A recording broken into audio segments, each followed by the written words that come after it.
Hello. You guys are really fun tonight. I appreciate your presence. Paul, right? Yes, sir. Your birthday is 3 days after Christmas? Yes, sir. Mine's 2 days after Christmas. Hey. Woo, Capricorns. So I recently got the drunkest I've ever been. I was at a comedy show over at Helium, and in about 15 minutes into this guy's set, I realized, holy shit, I am drunk. So the logical next step, of course, was to order another drink. The show ends, and I get up out of my seat, and as I'm getting up, I put a cigarette in my mouth, and I intend to smoke it outside. And as I'm walking towards the exit, me in my drunk state, I accidentally drop it on the ground. And I remember audibly out loud saying in front of everyone, "Bye, buddy, you belong to the floor now."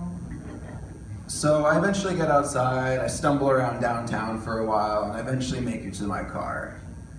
Me, with my reasonable fear of policemen, I shout out into the night sky, "Officer, I am drunk, and I am not gonna drive, I'm gonna sleep in my car." Of course, no one was there. Even in my drunk state, I knew no one was there, but I still felt the need to say it. So I eventually get to my vehicle, I slump down inside my front seat, and I begin to slowly fall into a tranquil, warm rest. You know how people always tell those jokes? Like, last week I was in Atlanta, I got so smashed, I woke up in Norway in a ripped up goofy costume covered in chocolate. That's not chocolate.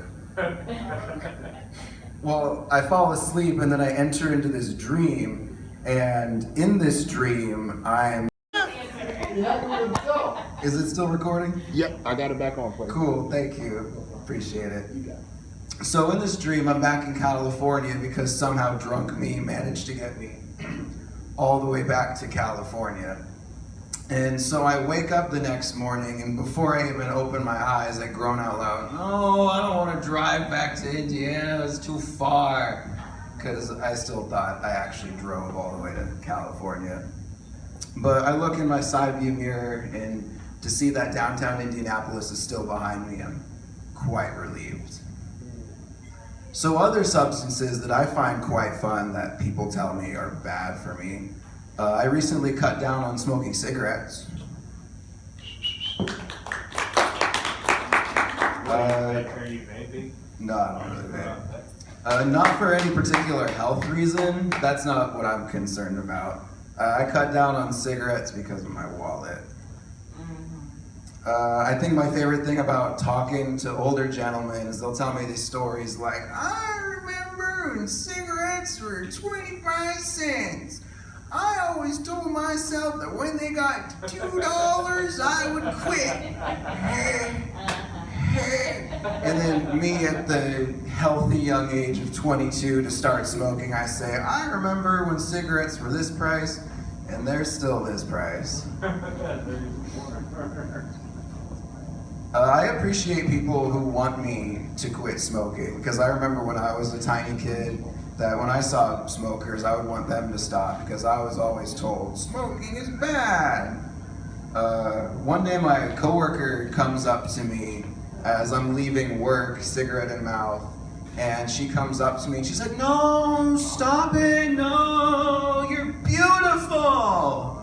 And I appreciate where she's coming from. She thinks I'm beautiful, and she doesn't want to see this beautiful thing self-destruct. But my response is, I am beautiful, I smoke, and I can be both. Exactly. Thank you. Thank you. Because I feel like there's just too much messed up stuff out there that like stresses me out, brings me down, and coerces me into being inauthentic versions of myself. I need a release. And as ironic as it sounds, cigarettes help me breathe.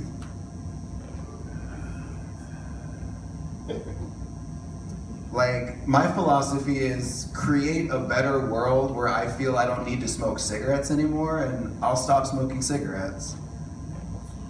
But I don't know how any of us can just simply make the world a better place. I mean, I can try right now. Did it work? Is the world a better place? Well, we'll find out in about 2 to 3 centuries. I mean, like, how can it be expected of me, a single individual, to make the world a better place for all billions of life form out there? I don't even think that's possible. Yeah, it's ridiculous. And so, like, I'm all like freaked out, and so it makes me want to search out simple solutions to these complex issues. So that's what I do. I search out simple solutions to these complex issues. I go on YouTube and I search out questions like, how do I be happy? And typically what comes up first is a black and white video of an old guy with a long gray beard, looking zen, drinking his tea, giving out blissful advice like, breathe, be still. And honestly, sometimes these videos help me way more than most of the counseling I've ever gone through. But if I'm not in the right place to receive this advice, it doesn't really work. Like when I'm exhausted from working 6 days a week, 8-hour shifts, my bones hurt, my feet hurt, people are pissing me off, I'm irritated from traffic and I'm shaking because I'm too broke to afford food, being told to breathe is like the worst advice ever. I see you blinking, I'm gonna finish with this joke and I'm gonna get off. You know, mental health is really messed up in this country. When I walk up to someone and I say, I'm having a panic attack, I'm depressed, and I'm in the middle of an existential crisis, to which they reply, I have 2 of those a day, you'll be fine. Exactly, just take these pills. Well, comedy and cigarettes and alcohol are my pills.